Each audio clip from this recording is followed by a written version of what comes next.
은혜는 벗기고 자유는 입힌다. 그런 제목으로 같이 말씀을 나누도록 하겠습니다. 여러분, 이번 주간 지나고 다음 주가 되면 이제 추석이 됩니다. 이번 벌써 목요일부터 많은 사람들이 이제 이동을 하는 그런 시간이 되었습니다. 명절이 되면 온 가정이 모이고 참 즐거운 그런 시간입니다. 하지만 명절에는 고민도 많아지는 시간이기도 합니다. 여러분, 주로 뭐 때문에 고민하십니까? 세뱃돈 얼마 줄까? 어른들은 또 그 고민, 또 많은 여성분들은 어떤 음식을 또 준비하면 좋을까? 여러 가지 또 생각을 하게 됩니다. 근데 여전히 많은 크리스찬들은 제사 때 어떻게 할까 고민하는 분들이 여전히 많이 있습니다. 1791년 정조 15년이었습니다. 윤지충이라고 하는 선비의 어머님이 돌아가셨습니다. 그런데 윤지충은 유교식으로 장례를 치르지 않았습니다. 왜냐하면 그는 이미 가톨릭 교인이었기 때문입니다. 그래서 신주를 모시고 이런 전통적인 가톨릭 방식으로 장례를 치르지 않고 가톨릭 방식으로 치르게 됩니다. 이것은 사회에 큰 문제가 되었습니다. 그래서 전라도 지방에서 일어난 일인데 결국 왕에게까지 보고가 됩니다. 정조는 크게 화를 냅니다. 부모도 알아보지 못하는 이런 자식이 있고 그렇게 만드는 종교가 있으니 이것은 용납할 수 없다. 그래서 윤지충은 사형에 처해지게 됩니다. 이 윤지충은 정약용 들어보셨죠, 여러분? 조선시대 최고의 천재라고 하는 정약용의 외사촌이었습니다. 그래서 신유박해, 이 가톨릭 교인들을 대대적으로 박해하는 신유박해가 일어나게 됩니다. 그리고 조선 최고의 천재였던 정약용도 유배로 떠나가게 되었습니다. 조선시대 때 천주교는 부모도 알아보지 못하는 반인륜적인 그런 종교라는 인식이 강했습니다. 그래서 처절한 박해를 받았습니다. 그런데 1939년 로마에 있는 교황 비오 2세가 훈령을 하나 발표합니다. 중국 의식에 관한 훈령이라고 하는 교황이 내린 훈령을 발표하는데, 그때 뭐라 말하냐면 유교의 조상 제사는 종교 의식이 아니다, 시민 의식의 일환이다 라고 발표합니다. 그래서 1939년 이후로 한국의 가톨릭은 조상 제사를 다시 지내게 되었습니다. 윤지충은 제사를 드리지 않고 유교식으로 제사하지 않는다는 것으로 그는 목이 달아났고 수천 명의 사람들이 죽게 되었는데, 가톨릭은 다시 조상 제사를 인정하는 것으로 돌아가게 되었습니다. 여러분, 어릴 때 제사 지내는 거 보신 적이 있으십니까? 제사는 아주 엄격한 방식으로 진행돼야 됩니다. 큰 상을 마련하고 상 제일 끝에 신위라고 하는 걸 넣어야 되는데, 신위는 조상의 혼들이 내려오는 장소를 신위라고 해서 이렇게 패를 하나 이렇게 올려놓게 됩니다. 방향은 어디에 해야 됩니까? 안 해본 분이 많네요. 저도 안 해봤는데 이번에 찾아보니까 반드시 북쪽이어야 됩니다. 북쪽이 기본입니다. 그리고 신위가 북쪽 제일 끝에 되면 이제 열을 맞춰서 음식을 차려야 됩니다. 신위가 있는 그이가 1열인데 1열에는 뭘 넣습니까? 밥과 국을 넣게 됩니다. 그 바로 앞은 2열인데요, 주요한 반찬, 주요리가 되는 구이라든지 전이라든지 이런 것들은 2열에 넣게 됩니다. 3열은 생선, 두부, 고기, 이런 탕, 이런 종류들을 3열에 넣게 되고요. 4열은 나물, 김치, 무슨 이런 밑반찬 되는 걸 4열에 넣고, 5열 제일 끝에는 뭘 넣습니까? 잘하시네요. 과일을 낳아야 됩니다. 과일도 그냥 놓으면 안 됩니다. 순서가 있습니다. 뭡니까? 여러분 잘 아시는 홍동백서. 뭐예요? 붉은색 나는 과일은 동쪽에 넣고 흰색 과일, 붉지 않은 것일수록 서쪽에 이렇게 놔야 됩니다. 과일도 그런 순서로 놔야 됩니다. 어동육서. 세 번째 열에는 생선을 놓게 되는데 생선은 동쪽에, 그리고 소고기와 같은 고기는 서쪽에 놔야 돼요. 동두서미.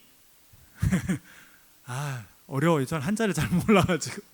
생선을 놓되 생선도 함부로 놓으면 안 되고 생선 대가리는 동쪽, 꼬리는 서쪽 이렇게 놔야 돼요. 그래서 5줄을 기본으로 상을 차려야 됩니다. 그리고 제사는 몇 대까지 드려야 됩니까? 4대까지 드려야 됩니다. 4대. 그러니까 4대는 우리 부모님, 할머니, 할아버지, 그다음에 증조 할머니, 증조 할머니, 할아버지, 고조 할아버지, 고조 할머니까지 4대를 기본적으로 한 집에서 드려야 됩니다. 그리고 여러분, 제사는 몇 시에 드립니까? 왜 12시에 드릴까요? 귀신은 밤에 12시에 12시 땡 하면 이제 움직이기 시작하는 거. 그게 아니고 돌아가신 날, 음력으로 돌아가신 날에 제일 첫 시간에 드려야 돼서 첫 시간이 12시 지나고 첫 시간이 되기 때문에 그때 드려야 된답니다.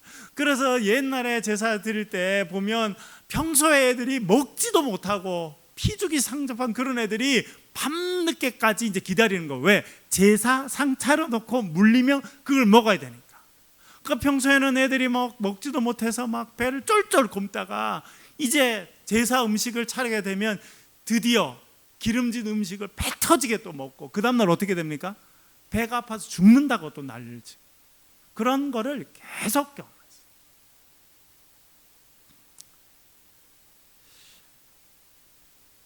어떻게 보면 이 제사는요 반드시 해야 되는 거지만 하루 두 끼도 제대로 먹지 못하는 사람들에게는 엄청난 부담이었습니다. 그러나 그걸 하지 않으면 조상을 섬기지 않는다, 그래서 복 못 받는다, 그런 마음 가운데 있었습니다. 그래서 제사는 많은 사람들에게 싫지만 어깨에 둘러매야 된 멍에와 같은 역할을 했던 것이 사실입니다. 조선시대에는 우리나라 조선시대 때는 백성들의 어깨에 올려놓는 멍에가 생각보다는 많았습니다. 대표적인 것이 신분제의 멍에였습니다. 여러분 잘 아시는 대로 조선시대의 아이는 태어나면서부터 인생이 정해집니다. 양반집에 태어났느냐 백정집에 태어났느냐 인생은 정해집니다. 그리고 양반집에 태어났어도 엄마가 첫 번째 부인이냐 두 번째 부인에 따라 완전히 달라집니다. 여러분 홍길동에 보면 나오죠. 홍길동은 뭐라 그럽니까? 아버지를 아버지라 부르지 못하고 형을 형이라 부르지 못합니다. 왜 그렇습니까? 두 번째 이후 소위 말하는 첩의 자식이기 때문에 그 사람들은 아버지는 사대부 장관 그런 사람이지만 과거에 임할 수도 없고 출세할 수도 없는 그런 인생으로 딱 정해져서 시작합니다. 신분제 파괴가 일어나는 곳이 언제입니까? 여러분 복음이 전해지고 파괴되었습니다. 제가 지난번에도 말씀드립니다만 저는 참 중요한 사건이 백정 박성춘이라고 하는 사람이 치료받는 장면입니다. 아들이 있었습니다. 박봉출이었습니다. 교회 다녔어요. 그런데 아버지가 하루는 열병에 걸려서 죽어갑니다. 그래서 마포, 지금 마포 지역이죠. 거기에 있는 교회를 다니면서 사무엘 무어 선교사님한테 말합니다. 선교사님 우리 아빠 죽고 있어요. 도와주세요. 그래서 백정들이 살고 있는 곤단골에 가보았습니다. 백정 박성춘은 열병으로 죽어가고 있었습니다. 무어 선교사님은 본인은 목회자였기 때문에 친구이자 의료 선교사인 에비슨을 다시 데리고 그 집을 방문합니다. 에비슨이 가서 그 사람을 도와줍니다. 그 당시 에비스는 제중원 원장이었고 고종 황제의 주치의였습니다. 여러분 우리나라에서 처음으로 백정이 황제와 똑같은 의사에게 치료를 받는 일이 생겼습니다. 조선시대 역사에서 단 한 번도 상상할 수 없었던 일은 이제 선교사님을 통해서 이루어집니다. 고종 황제의 주치였던 에비슨 선교사는 백정을 치료해 주게 됩니다. 그리고 그 백정의 아들은 이 선교사님의 조수가 되게 되고 세브란스 의과대학의 첫 번째 졸업생이 되고 우리나라 첫 외과 의사가 됩니다. 박봉출이는 나중에 스스로 이름을 바꿔서 박서양이라고 이름이 알려지게 되었습니다. 신분제의 이 무겁던 멍에가 벗겨지는 사건이 일어난 것입니다. 또 다른 멍에는 남존여비라고 하는 멍에였습니다. 조선시대 학문을 숭상하는 유교입니다. 유교는 공부를 우선시하고 공부하는 선비들을 이렇게 우대하고 그래서 다 공부를 해서 출세한다, 이런 마음이 있었습니다. 그러나 국민의 90%는 글을 몰랐습니다. 참 아이러니죠, 여러분. 공부하는 학문을 제일 중요한 가치로 생각하는 나라지만 대부분의 사람들은요, 책은 물론 글자도 읽지 못했습니다. 일부 양반들만 글을 읽고 할 수 있었습니다. 특별히 여성들은 교육시키지 않았습니다. 여러분 참 아이러니지, 아이러니. 여성들 교육 안 시킵니다. 어느 정도까지 교육을 안 시켰느냐? 왕의 부인이 되는 사람들, 왕후, 왕비들도 대부분 글을 몰랐습니다. 우리나라만 그런 게 아니고 청나라 제일 마지막에 유명했던 동태후, 서태후가 있습니다. 권력을 휘둘렀던 서태후, 서쪽에 살아서 서태후고 동쪽에 살았던 왕후는 동태후인데 동태후는 글을 몰랐습니다. 청나라의 황후인데도 글을 몰랐습니다. 왜? 안 가르쳤습니다. 그리고 왕에게 시집 보낼 때쯤 되면 글을 가르칠 것 같으죠. 그러나 전혀 필요성을 못 느껴서 그녀는 평생 동안 글을 누가 대신 읽어주면 그걸 듣고 판단했습니다. 그러니 이 조선시대의 평범한 여성들은 아예 교육받을 기회조차 없었습니다. 그런데 여러분 참 놀라운 것은 1902년 이 대구에 신명 여자 소학교가 생기게 됩니다. 그래서 여성들을 교육합니다. 1800년 후반에 이제 이화학당이라고 하는 것이 문을 열고 지금 이제 이화여자대학이 되었죠. 그런데 1886년 박에스더라고 하는 사람이 이 이화학당에 들어와서 공부를 시작합니다. 그리고 보구여관, 여성들을 위한 전용 병원에 로데타 셔우드 홀이라고 하는 아주 젊은 여성이 와서 이제 그게 책임을 지고 있었는데 이 박에스더는 영어를 잘했어요. 그래서 그 원장님 옆에서 통역을 해주면서 돕게 됩니다. 근데 아주 총명하니까 이 로데타 셔우드 홀이 나중에 유학을 보내줍니다. 그래서 1996년 그녀는 볼티모어 대학에 가서 의과대학에서 공부를 하게 되고 1900년 미국에서 의사 면허를 따서 한국으로 오게 됩니다. 1900년에 첫 번째 의사가 됩니다. 여러분 뭐 앞으로 역사를 더 봐야겠습니다만 의사 면허증을 공식적으로 미국에서 받고 한국에 돌아와서 활동했던 사람 가운데 가장 먼저 의사가 된 사람이 박에스더입니다. 왜냐하면 나중에 세브란스 의과대학에서 첫 번째 졸업생이 나는데 1908년에 납니다. 그러니까 박에스더가 벌써 의사가 돼서 한국에 와서 보군여관에서 수천 명의 사람들을 진료하기 시작한 8년 뒤에 우리나라 의과대학에서 이제 처음으로 남자 의사들이 나게 되었습니다. 남존여비, 남자는 교육받고 여성들은 그렇지 않다는 그런 것이 깨지고 그 여성들의 어깨에 있었던 무거운 멍에가 벗겨졌습니다. 처음에 말씀드린 제사는 평범한 여인들에게 있어서 엄청난 부담이었습니다. 아이들 제대로 먹이지도 못하는데 제사 음식을 준비해서 그걸 해야 되는 것 얼마나 큰 부담이었겠습니까? 보니까 여기 특별히 여기 이제 뭐 양반집들이 많았던 지역이 이쪽인데 그런 종갓집의 맏며느리는 1년의 제사를 30번 지냈답니다. 그러나 이제 복음이 전해지고 그리스도인들이 되면서 그런 부담들이 내려지게 되었던 것입니다. 오늘 복음에도 보면요, 어깨에 멍에를 올려주려는 사람이 있게 됩니다. 사도행전 15장 1절 말씀 같이 한번 읽어보겠습니다. 화면을 보면서 같이 읽겠습니다. 시작. 어떤 사람들이 유대로부터 내려와서 형제들을 가르치되 너희가 모세의 법대로 할례를 받지 아니하면 능히 구원을 받지 못하리라 하니. 아멘. 유대로부터 어떤 사람들이 내려왔다 말합니다. 유대에 있는 예루살렘의 교회에서부터 일부 교인들이 내려왔습니다. 예수 안 믿는 사람이 아니라 예수 믿는 사람들인데 어디 왔느냐 하면 안디옥에 내려오게 됩니다. 이방인들 중심의 교회였던 안디옥 교회에 내려와서 뭐라고 이야기했다고 말합니까? 너희가 모세의 법대로 할례를 받지 아니하면 능히 구원을 받지 못하리라. 여러분, 우리는 여기서 하나 알게 되죠. 그 중에 처음에 예수를 믿었던 사람들 중에 일부 유대인들은 여전히 율법을 중요하게 생각하고 할례를 중요하게 생각했습니다. 그래서 할례 안 받으면 구원 못 받는다라고 가르쳤다는 것입니다. 5절을 좀 더 읽어보겠습니다. 구체적으로 말하는데요, 5절 읽겠습니다. 시작. 바리새파 중에 어떤 믿는 사람들이 일어나 말하되 이방인에게 할례를 행하고 모세의 율법을 지키라 명하는 것이 마땅하다 하니라. 아멘.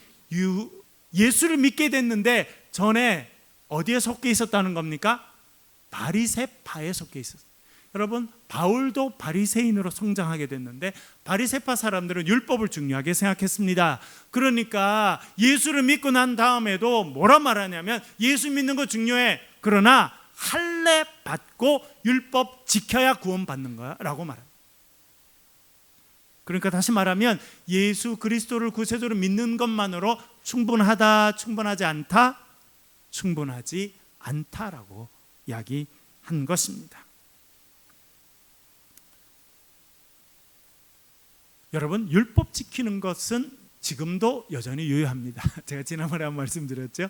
제가 이스라엘에 갔는데 대학 다닐 때 제가 이스라엘에 이제 거기 성지순례를 가게 됐는데 그 히브리 대학에서 공부하는 선배를 한 번 만나게 됐습니다. 그랬더니 그분이 이제 이스라엘에서 유학하고 있는데 하루는 자기가 안식일인데 지나가는데 어떤 사람이 자기를 부르더라는 거예요. 그래서 왜 나를 부르나 이렇게 봤더니 나를 좀 도와줄 수 있겠냐 그래서 뭘 도와줄까 그랬더니 어떤 집을 딱 가르치면서 집 앞에 대문 초인종을 눌러달라 하더라. 유대인들은 주일날 초인종을 이렇게 누르는 게 일이 된답니다. 그래서 근데 자기한테는 일이 되는데 한국 사람 이방인이니까 네가 좀 해달라. 저는 안 가봤는데 물론 제가 이스라엘 갔을 때 그런 경험 못했는데 유대인들이 많이 쓰는 그 호텔은 안식일, 지금 우리 말하면 이제 금요일 저녁부터 토요일 해질 때까지인데 안식일 날에는 모든 엘리베이터를 다 눌러 넣는답니다. 그래서 모든 층에 문이 열리도록. 왜? 유대인들이 버튼을 누르지 않아도 문이 자동적으로 열려야 되니까. 그렇게 지금도 하는 사람들이 있답니다. 여러분, 그게 쉽겠습니까? 어렵겠습니까? 예. 그런 것을 이제 이방인들에게도 시켜야 된다. 그렇게 해야 구원받는다. 그런 사람들이 있었다는 것입니다. 이렇게 말하는 것을 사도 바울은 상당히 반대했습니다. 갈라디아서 1장 7절 8절 읽어보겠습니다. 같이 읽겠습니다. 시작. 다른 복음은 없나니 다만 어떤 사람들이 너희를 교란하여 그리스도의 복음을 변하게 하려 함이라. 그러나 우리나 혹은 하늘로부터 온 천사라도 우리가 너희에게 전한 복음 외에 다른 복음을 전하면 저주를 받을 것이라고 하는 상당히 강력한 용어를 사도 바울이 쓰면서 말하는 건 뭐냐면 다른 복음을 전하면, 그 다른 복음은 무엇입니까?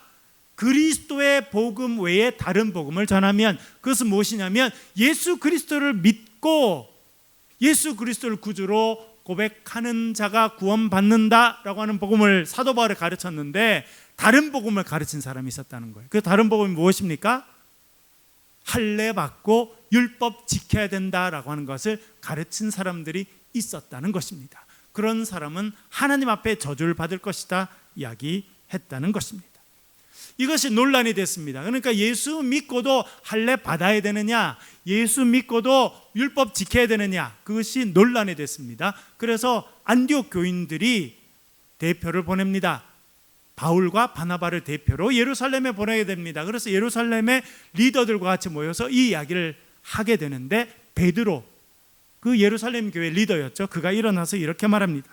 15장 8절 9절 같이 큰 목소리 읽어보겠습니다. 시작. 또 마음을 아시는 하나님이 우리에게와 같이 그들에게도 성령을 주어 증언하시고 믿음으로 그들의 마음을 깨끗이 하사 그들이나 우리나 차별하지 아니하셨느니라. 아멘. 여러분, 베드로도 유대인으로 생각을 갖고 있었죠. 근데 그것이 깨진 사건이 있습니다. 언제였습니까? 고넬료 집에 갈 때. 자기가 고넬료 집에 가서 설교를 했습니다. 그런데 다 이방인들이었는데 설교하는 중에 성령이 그들 가운데 임재하게 되고 그들이 방언을 하는 모습을 보게 됩니다. 하나님께서 우리나 이방인에게나 똑같은 은혜를 주셨다. 그가 그렇게 이야기하고 있습니다. 10절 11절 읽어보겠습니다. 여기에 중요한 단어가 쓰입니다. 읽어보겠습니다. 시작. 그런데 지금 너희가 어찌하여 하나님을 시험하여 우리 조상과 우리도 능히 매지 못하던 멍에를 제자들의 목에 두려느냐. 그러나 우리는 그들이 우리와 동일하게 주 예수의 은혜로 구원받는 줄을 믿노라 하니라. 아멘. 어떤 단어가 등장합니까? 멍에라는 거예요. 우리 조상들도 율법이라고 하는 멍에를 다 질 수 없었는데 어떻게 그 멍에를 이방인들에게 지우려고 하느냐. 우리가 구원받은 것도, 이방인들이 구원받는 것도 오직 예수 그리스도를 통해 주시는 은혜뿐이다. 그렇게 설명하고 있습니다. 여러분, 우리가 뭔가 특별한 일을 해야 구원받는 것이 아니라 예수 그리스도를 믿는 믿음으로 그 은혜로 구원받는 줄로 믿습니다. 그리고 그들은 이런 결정합니다. 28절 29절 읽어보겠습니다. 같이 읽겠습니다. 시작. 성령과 우리는 이 요긴한 것들 외에는 아무 짐도 너희에게 지우지 아니하는 것이 옳은 줄 알았노니 우상의 제물과 피와 목매어 죽인 것과 음행을 멀리 할지니라. 이에 스스로 삼가면 잘 되리라. 평안함을 원하노라 하였더라. 아멘. 멍에는 벗겨야 된다. 우리도 지지 못하는 어떻게 율법의 멍에, 할례 멍에를 이방인들에게 매게 하겠느냐, 그렇게 말합니다. 그럼 멍에를 벗겨준다. 그러나 아무것도 없는 것이 아닙니다. 네 가지를 이야기합니다. 하나는 우상 제물 먹지 않는다. 두 번째는 피를 멀리한다. 그래서 유대인들은 피는 생명이 극이 있다고 생각하기 때문에 피는 먹지 않습니다. 그리고 목매어 죽인 것, 그리고 음행, 영적인 그런 그 육체적인 타락, 성적인 타락은 멀리해야 된다. 그 네 가지를 잘 지키는 것만 하면 충분하다라고 그렇게 말해줍니다. 이 결정을 한 다음에 바울과 바나바를 다시 돌려보내고, 그리고 유다라고 하는 사람과 나중에 사도 바울의 파트너가 되는 실라를 같이 내려보냅니다. 그리고 교인들을 불러 모아놓고 이렇게 말합니다. 30절 31절 같이 한번 읽어보겠습니다. 시작. 그들이 작별하고 안디옥에 내려가 무리를 모은 후에 편지를 전하니 읽고 그 위로한 말을 기뻐하더라. 아멘. 뭘 이야기하냐면 결정한 걸 알려주는 겁니다. 우리는 네 가지, 아까 우리 말했던 거, 음행을 멀리하고 피를, 그리고 우상에 바쳐진 제물, 그리고 목매어 죽인 거, 그거 외에는 다 가능합니다. 그거 외에는 여러분들 딴 거 아무도 필요 없습니다. 할례 안 받아도 되고 율법 안 지켜도 되고 오직 예수 그리스도만 믿으면 여러분들이 하나님의 백성이 된 것을 인정하기로 결정하였습니다 라고 이야기했다는 것입니다. 그랬더니 그 말을 듣고 백성들이 기뻐했다, 그렇게 말해주고 있습니다. 여러분, 복음은 무엇입니까? 우리의 어깨에 메고 있었던 멍에를 풀어주는, 멍에, 제가 어릴 때 멍에가 뭔지 배웠어요. 잘 배웠어요. 저희 집에 소가 있었거든요. 봄이 되면 아버님이 소를 끌고 나오고 멍에를 소 목에 딱 올리고 쟁기를 연결해서 끌게 하는 거예요. 그것이 멍에예요. 우리 목에 메어져 있는 무거운 짐이 멍에입니다. 그런데 복음이 전해지면 어떻게 된다는 겁니까? 그 멍에가 벗겨진다는 거예요. 그리고 예수 그리스도 안에서의 자유를 주시고 기쁨을 주시는 것이 복음이다. 그렇게 말씀하고 있습니다. 여러분의 삶의 멍에가 벗겨지고 주님 주신 자유가 임하는 복이 임하시길 주의 이름으로 간절히 축원합니다.